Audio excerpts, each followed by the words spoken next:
يابا شلون فطور اليوم؟ مدفونة ما سمك وقررت اطبخها بيدي انا. هاي قدامكم هنا انا سمك مقلى وكامل. سمك الضلع وسمك حمام نوعين ما سمك، وهنا صفطتهم بالجدر مثل ما جاي تشوفون قدامكم. سولفوا لي بنهاية المقطع وشلون طعم، سهمكم العافية.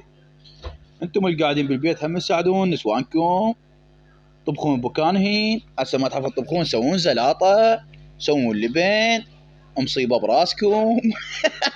ها، هاي ناظفت الخضروات قدامكم، الفلفل والبصل، وهسه راح اضيف الطماطة هاي ضفتها.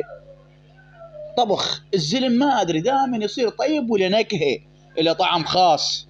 ما ادري ليش، شنو السر ما ادري. هاي هنا فرشته كله.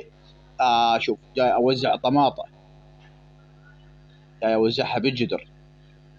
وهسه انا راح اضيف التمن فوقاها. هاي ضفت التمن.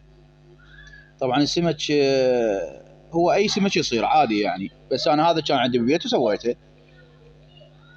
اذا اصير بعد بالزبيدي، بالنويبي، بالنقرور، بالهامور، بعد اطيب تصير. هاي هنا ضفت الماي، وهاي هنا البهارات ضفتها، لما ندوز ولومي وبهارات. هاي هنا ضفتها.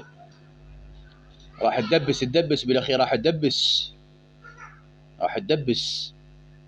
هاي هنا ضفت الملح، حمود شني يقزر ويا المتابعين. مو لا، مو عباس بس انت تعرف الطبخه، ترى عمنا نعرف تطبخ، كل شيء يعرف تطبخ.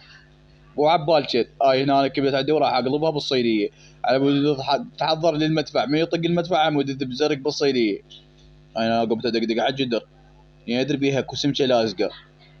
شوفوا السمكه اللازقه، هاي سمكه الضلع هي اللازقه بالاخير، لازقه بالدبس مال الجدر، يعني هي دبست حموضه وطماطه وبصل وفلفل. اي لعبت لعب اليوم. جاي ادور على السمكات وين مختفيات، قلنا مدفونه بس مو هالشكل. اي طلعن شوفوهن قدامكم.